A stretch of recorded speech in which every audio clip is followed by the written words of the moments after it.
जय हिंद दोस्तों। मैं डॉक्टर राजेश अग्रवाल, डायबिटोलॉजिस्ट, इंदौर। 14 नवंबर विश्व मधुमेह दिवस के रूप में मनाया जाता है, वर्ल्ड डायबिटीज़ डे। डायबिटीज़ हम सभी जानते हैं कि एक बहुत ही आम बीमारी हो गई है।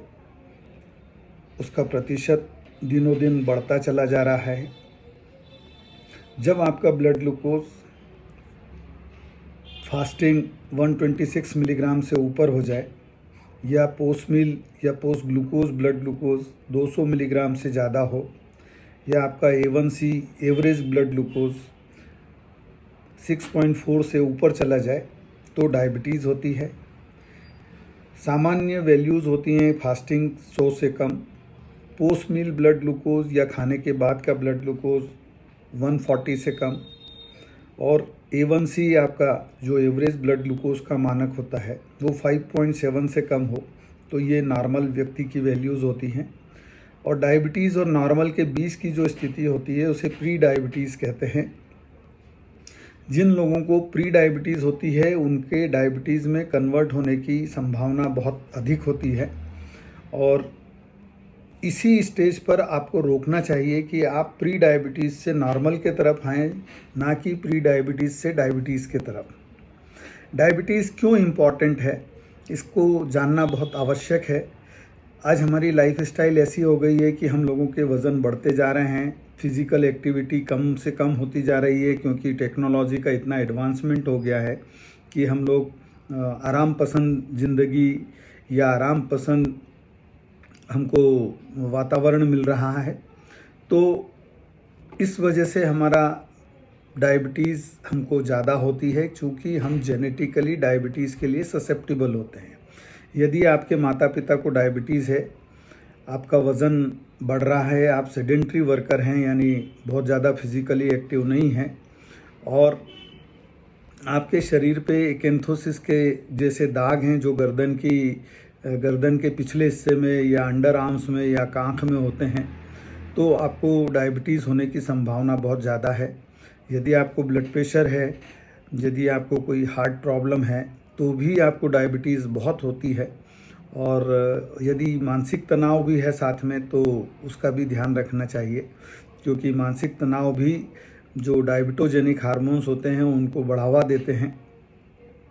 डायबिटीज़ इसलिए इम्पॉर्टेंट है कि इसके गंभीर प्रभाव, यदि ये ब्लड ग्लूकोज आपका एक रेंज में ना रहे तो इसके गंभीर प्रभाव जो होते हैं वो आँख, नाड़ियाँ या नर्व्स जिनको कहते हैं, या ब्लड वेसल्स को प्रभावित करते हैं, और आँखों की तकलीफ़ को रेटिनोपैथी जिसमें आँख का पर्दा खराब होता है, किडनी पे प्रभाव हो तो किडनी की खराबी या नेफ्रोपैथी, पैरों में अगर आपकी ब्लड वेसल्स ख़राब हो गई तो उसको पेरिफेरल आर्टेरियल डिसीज़, नर्व जिससे आपको महसूस होता है, कंपन होता है, सुन्नपना होता है, अगर वो ख़राब हों तो न्यूरोपैथी कहते हैं। हार्ट अटैक सभी जानते हैं, और ब्रेन अटैक यानी पैरालिसिस का अटैक, ये सब इसके गंभीर प्रभाव हैं। आपको ये जान के आश्चर्य होगा कि डायबिटीज़ मधुमेह के मोतियाबिंद के बाद अंधेपन का सबसे बड़ा कारण है।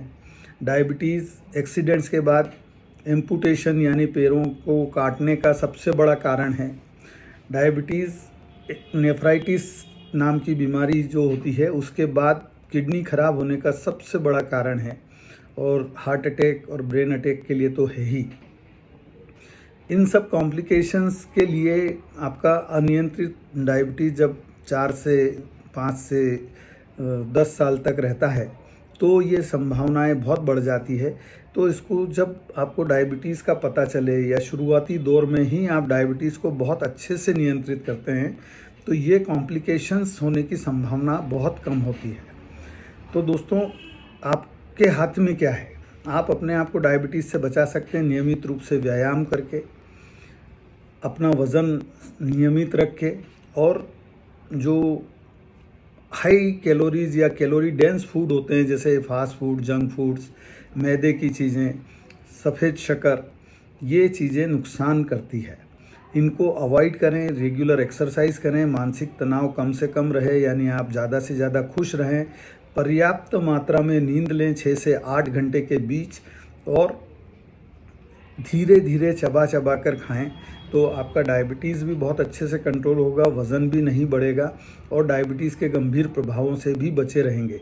यहाँ यह बात बहुत ध्यान देने योग्य है कि इन सब के करने से आप डॉक्टर को नज़रअंदाज न करें और अपनी दवाइयों को नज़रअंदाज न करें। साथ ही साथ नियमित रूप से अपना ब्लड ग्लूकोज चेक करते रहें और आवश्यक जांचें समय समय पे कराते रहें, क्योंकि बगैर जांचों के आपको क्या हो रहा है ये पता लगना बहुत मुश्किल है।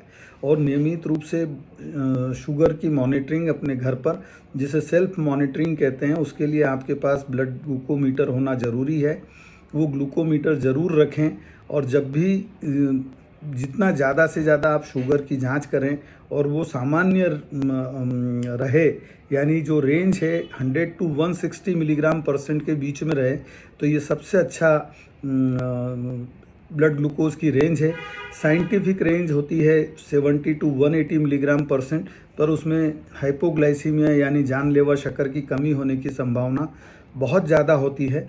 इसलिए क्लिनिकल पर्पस के लिए आप 100 से 160 के बीच में रहें, खाली पेट आपकी 100 के नज़दीक रहे और खाने के बाद या रैंडम ब्लड ग्लूकोज आपका 200 के करीब रहे, तो ये सबसे अच्छी चीज़ है।